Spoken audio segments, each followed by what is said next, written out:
Hello, everyone, and welcome to AP US History for Winners with your teacher, Mr. Johnson.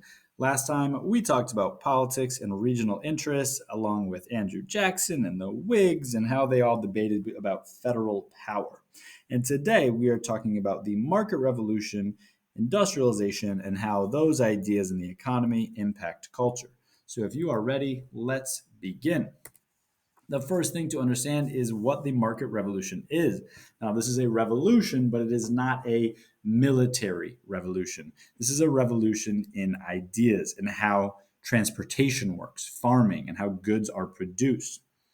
The main idea here, right, is that the economy is going to shift to a focus on producers and consumers, supply and demand. We are getting rid of any economic ideas of mercantilism and we're moving towards capitalism. Okay. And the market revolution is kind of the beginning of that.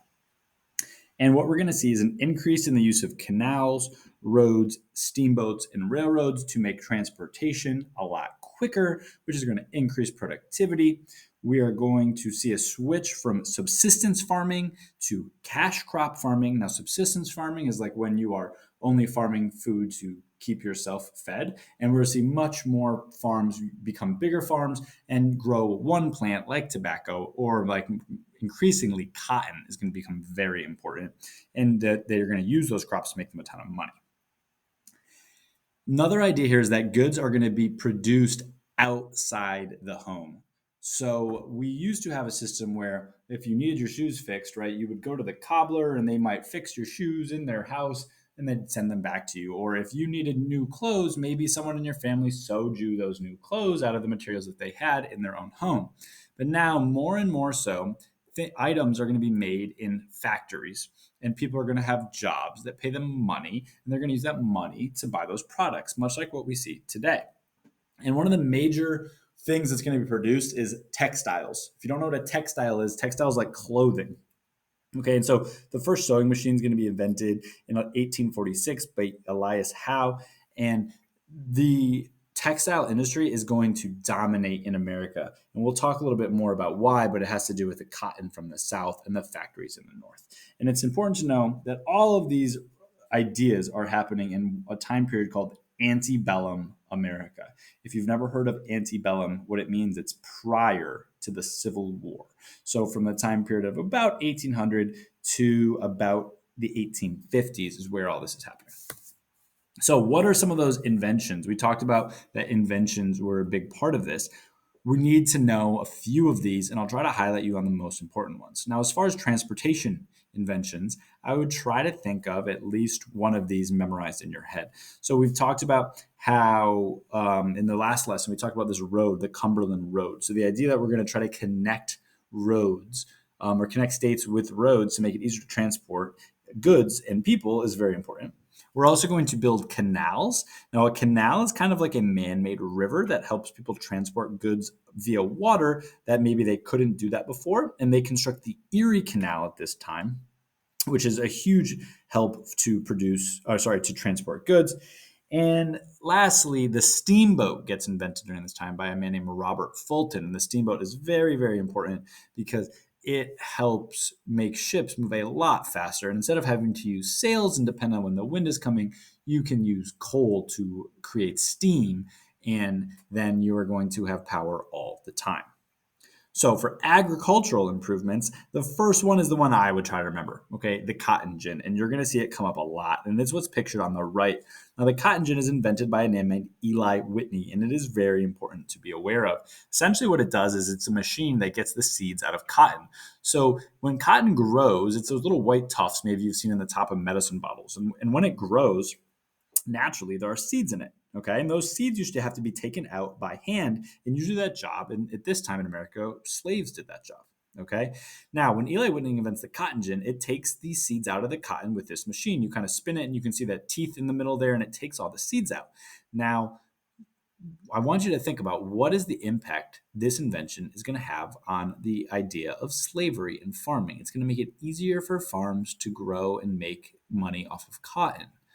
So, what it does is it actually increases the amount of slaves in America dramatically because slavery was sort of slowing down, but now that farmers are able to make so much money off cotton because cotton becomes so profitable thanks to the cotton gin, slavery is going to see a big increase after the invention of the cotton gin, which is one of the reasons why it's so important to know. Some other agricultural improvements are the steel plow and the McCormick reaper. The steel plow makes it easier to plow your fields. That's benefited the Midwest a lot because they had some, their fields needed plowing more so than some other parts of the area because of their soil. And the McCormick reaper is a tool that increased the harvesting efficiency. So again, on a DBQ, LQ, you might need to know one of these, but cotton gin is the one I would have in my head. Okay. Some other inventions here, and this is kind of on the technology side. One is called interchangeable parts, and that's by a man named Eli Whitney. And the idea here is that we're going to make a product exactly the same multiple times. And the parts that make that product are going to be made exactly the same so that they can be used to fix or repair something. And it's going to make the production of these products a lot faster. And as far as a communication invention, we see the invention of the telegraph, which is kind of like OG text messaging, okay, where we're able to send messages across large distances over telegraph wires. So all these innovations are a part of the market revolution, and they help increase America's productivity. The other idea that we need to think about is how is the government helping the country during the market revolution? What's the government doing to make all this possible? So a lot of the times what they're doing is spending money. So state and federal governments spend money to build roads, to build canals, to build railroads. Okay. So the Erie Canal, paid for by New York State only. Now, why is it only paid for by them? Is because it only benefits them. So they have to pay for that improvement themselves. The federal government can't give them any money. That's intra-state trade since it only benefits one state. But the Cumberland Road, which you see pictured on the right, benefits many states, which eventually gets funded by the federal government because it's interstate trade. Okay, so we talked about those ideas last time, but it's important to know that. Okay. And main idea here is that a lot of the times these federally funded improvements are going to link the North and the West via transportation. Now, the South gets left out a lot, which is going to increase that sectionalism that we spoke about before. However, the North and the South are linked in a different way. And how they're linked is economically. So we've been talking about cotton. And at this time, the South, most of their farms, the big farms, the cash crop farms, are going to shift towards cotton production. They call it king cotton because it is making people so much money. Because I don't know if you ever tried to wear wool clothes or clothes that aren't made out of cotton, that aren't old fabrics. They are not great. Cotton's breathable. It's awesome. Everybody's wearing cotton, even to this day. So when they discover in the cotton gin, and they discover how easy it is to grow cotton in the South, that's what they're going to grow. But here's the thing. A lot of their people in the South are slaves, and they don't want to educate their slaves because they want to prevent slave rebellions. So they don't have a lot of manufacturing. They don't have a lot of factories where they can take this cotton and use it to make clothes. So that's where the North comes in. The North has the manufacturing centers. They have the textile mills. Textile mills is an area where they make clothing, right? They have the factories. They have the banking industries. They have the ports and the shipping industries that they're able to take this cotton, make it into clothes, sell it all around the world. So the North and the South are linked together through commercial links. They're linked together through money. So even though the South may at this time is, becoming increasingly against slavery, we see that they're still complicit with slavery because they are allowing slavery to happen by buying this cotton from these manufacturers. Okay. So as we get all these new jobs and this new innovations in the market revolution, America is going to become more and more and more an appealing place to come to for immigrants. So we see lots and lots of immigrants from other countries moving to America. And a lot of times they're going to move to cities in the North and in the West. And AP really wants you to know these two examples. Okay, so Irish people are going to predominantly move to cities like Boston and New York. Like if you think about Boston and their Irish heritage, if you've ever been there, that should make sense to you. It should click. And then a lot of German people will come here at this time, and they're often going to move to Western cities, but also New York. But I want you to think for German people, I want you to think in like the Midwest. Okay. At the same time that people are coming here from other countries, Americans are also moving within America, and a lot of people are starting moving west. And we kind of see this as a common trend, right? America keeps pushing west and west and west, and they're now moving into the areas of the Ohio and the Mississippi rivers, the areas that were bought through the Louisiana Purchase. They see this as new frontier to conquer, and when manufacturing gets created in these western cities, in what's today the middle of the country, they're going to draw in people to try to fill those jobs. So, what are those jobs? A lot of them are factory work.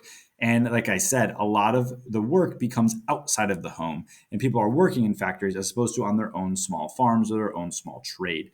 And we're not reliant on subsistence farming, right? We're not growing our own food, and we are relying on working in factories. And the number one type of factory you need to know at this time is textile mills. Textile mills are those factories that make clothing, and they're usually located near the water so that they could use water power, water wheels to produce, to help them run their factory. And you need to have this definition or this example memorized because it's going to come up, I promise you. It's called the Lowell Mill Girls. So this is a factory area, factory town almost in Massachusetts. And you can still visit it today, where they employed a lot of young, lower and lower middle class women to work in their factories, in their textile factories, making clothes. And women would work here until they settled down and had a family.